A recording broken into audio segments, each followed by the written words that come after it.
Recognize the gentleman from Texas, Mr. Hurd. Thank you, Chairman. I appreciate you holding this hearing, which is an important topic, and I appreciate all the witnesses being here today. Commissioners Wagner and Gelber, I appreciate your willingness to serve on such a unique panel. And Mr. Vail and Mr. Garcia, I don't think y'all recognize the uniqueness of this panel.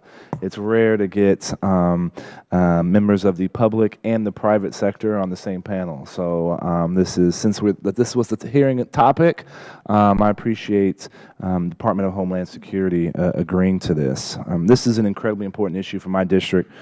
I have over 820 miles of the U.S.-Mexican border. Many of the border communities I represent have seen a record increase in international trade and travel over the past decade and are looking to capitalize on this growth to their economies.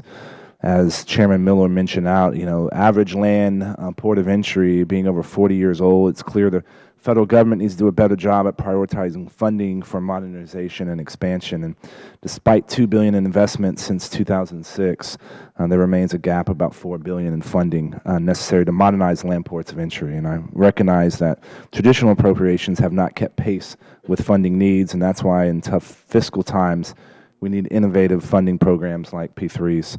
To that end, this committee has taken steps to try to promote programs like the 559 and provide some stability by codifying these pilot programs. And there's a bit of a discussion up here in this House on this program. And I just want to be clear, Commissioner Wagner, you're not seeking, and CBP is not seeking, any additional real property authorities. Is that correct? That's correct. We are not. I don't think anybody wants y'all to get in the managing buildings business. And Mr. Commissioner Gelber, is CBP under the 559 program getting involved in real property?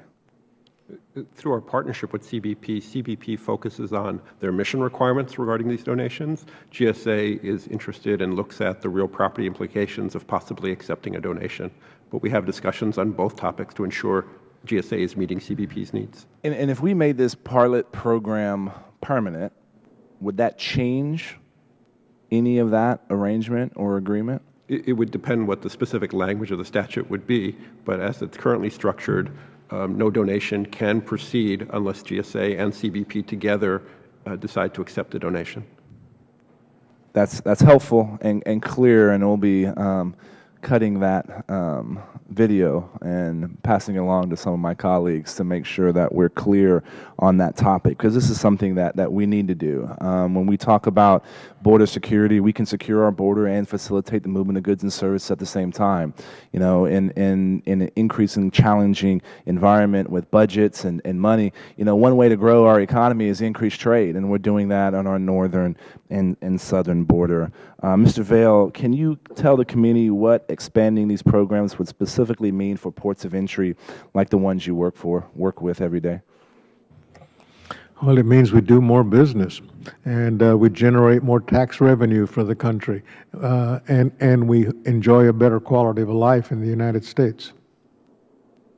Amen, brother. And Commissioner Gelber, have there been any instances where you feel as though there has been a conflict between GSA and CBP, or where CBP has overstepped its bounds when it comes to these P3 agreements? None that GSA has been involved in. Excellent. And Commissioner Wagner, we spent time today discussing donation authority. You've seen the donation authority language in H.R. 3586, I believe. Do you have any problems with the way it's constructed? No, I think we support that section of it. Excellent. This is an important issue, and I'd like to open it up to all four of y'all. Do you have any particular concerns with providing long-term stability of these programs? I'd like to let the record reflect that everybody shook their head. Didn't understand the question. None at all. No, do you have any particular concerns that if this program was long-term, that you would have any problems with these programs becoming long-term programs? That'd be a very good thing. Excellent. Madam Chairman, I yield back.